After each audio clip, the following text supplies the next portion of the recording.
पारिपट्टिको त्यो हलको डाँडो जुन छ त्यो यो डाँडोहरू छ यो सबै नेपालको सम्पत्ति हो।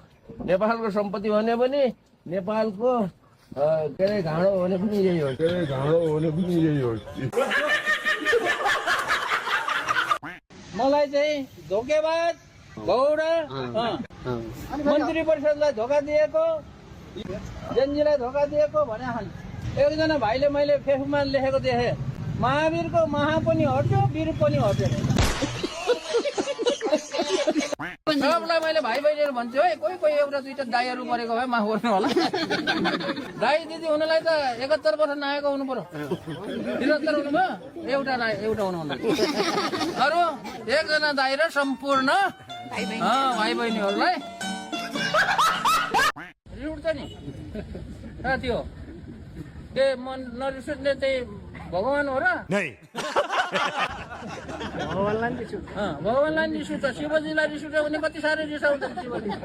कहाँ चाहिँ आफ्नो होइन के अरे सतीदेवी के अरे को लास बोकेर संसार घुम्छन्। मन त त्यस्तो घुमेको छैन, किताब बोकेर घुमेको। कसरी जाने के छ अब गाउँघरमा? अब गाउँ जाने, चुनाव प्रचार गर्ने, अब भोट माग्ने, दिन्छन् नदिए दिँदैनन्। अब 1 महिना अब यसरी डुल्ने। मेरो खराब पानी छ, मेरो खराब। र भाइ बहिनीहरूलाई चाहिँ एकदम नमस्कार छ।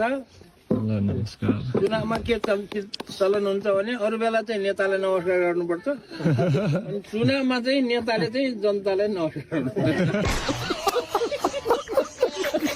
71 वर्ष पुगेर 72 वर्षमा लागेको मान्छे छिटै छु अहिलेसम्म। युवा मान्छे सुन्नु भने म आफैले थाहा हुन्न। अब डुल्ने हो खराखर, त्यहाँ गयो त्यहाँ घन्टा बस्यो, त्यहाँ गयो त्यहाँ घन्टा बस्यो, त्यहाँ गयो दिनदिनै त्यसरी डुल्ने हो। अब मैले कसैलाई भोट दिन्छौ कि दिन्न भनेर सोध्दिनँ, मन लाग्यो देऊ भन्ने हो होइन। अब कसरी कस्तो चलिरहेको छ भन्ने। सांसद भएर गएपछि के गर्छु त म्याग्दी जिल्लालाई, के गरिदिनुहुन्छ भनेर सोध्छन्। अब बाठो मान्छेले सोध्छन्। अब अलि लाटो मान्छेले मन मनै के गर्ला यो मान्छेले म्याग्दीलाई भनेर मन मनै सोध्छन् क्या।